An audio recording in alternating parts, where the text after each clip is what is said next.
अस्सलाम वालेकुम। उम्मीद है आप सब खैर खैरियत से होंगे। आज मैं बनाऊंगी बहुत ही आसान तरीके से मज़ेदार रेसिपी। इसे बनाने का बहुत ही आसान तरीका है, ये बच्चों और बड़ों को बहुत पसंद आएगी इंशाल्लाह।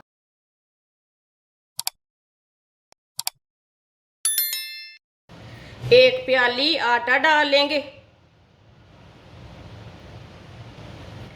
एक अंडा डाल लेंगे, बारीक कटा हुआ प्याज डाल लेंगे,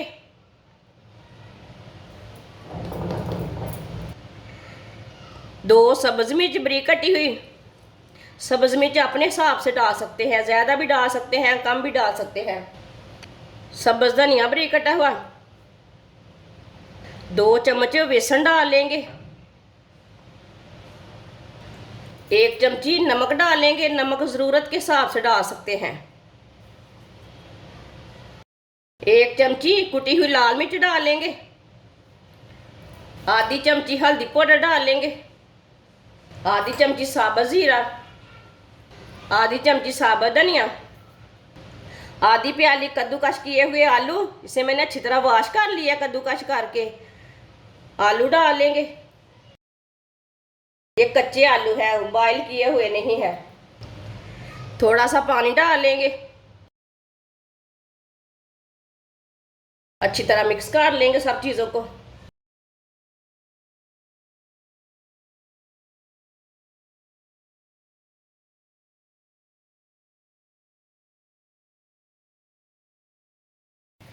अच्छी तरह मैंने मिक्स कर लिया है, आप दे सकते हैं।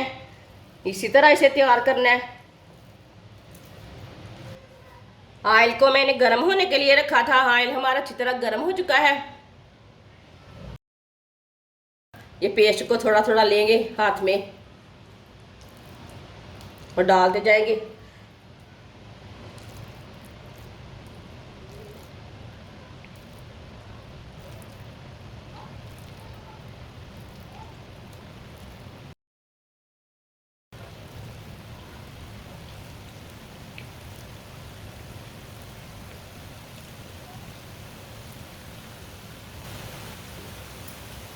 इसे 2 मिनट के लिए पकने देते हैं। 2 मिनट के बाद में इसे उल्टाएंगे, कच्चा नहीं उल्टाना।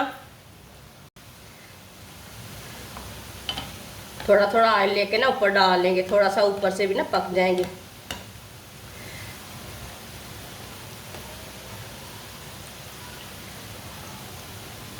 ये बहुत ही आसान तरीका है आटे के पकोड़े बनाने का। जिसने हमारे चैनल को सब्सक्राइब नहीं किया वो हमारे चैनल को लाजमी सब्सक्राइब कर ले। मैं कम चीज़ों से, कम मसालों से बहुत ही मज़े की रेसिपी बनाती हूँ। 2 मिनट हो चुके हैं, अब इसे उल्टा लेंगे।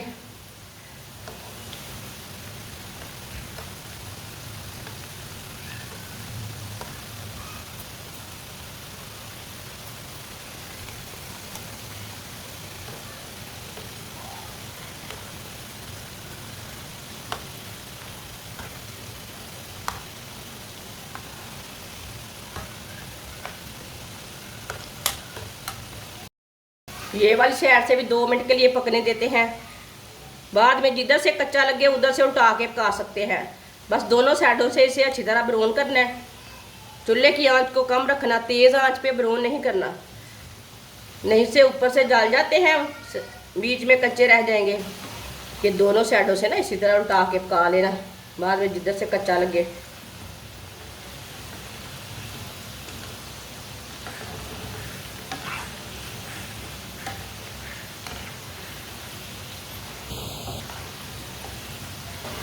आप दे सकते हैं। दोनों साइडों से आटे के पकोड़े हमारे तैयार हो चुके हैं।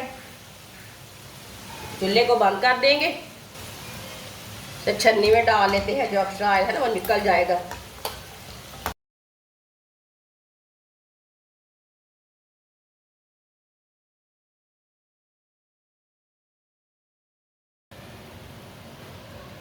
इसे प्लेट में डाल लेते हैं।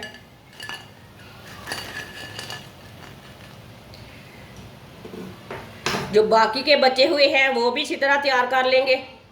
माशाल्लाह आप दे सकते हैं। नए तरीके से पकोड़े हमारे तैयार हो चुके हैं। ये बहुत ही मज़े के बने हैं। आप ज़रूर मेरे तरीके से बनाएं, इसका टेस्ट लें, ये बहुत ही टेस्टी है। इसे केचप के साथ खाएं, मायोनीज के साथ खाएं, रोटी के साथ खाएं, नान के साथ खाएं, बहुत ही टेस्टी है। हमारी वीडियो पसंद आए तो लाइक करें और हमारे चैनल को सब्सक्राइब करें। अच्छा, खुदा हाफिज़।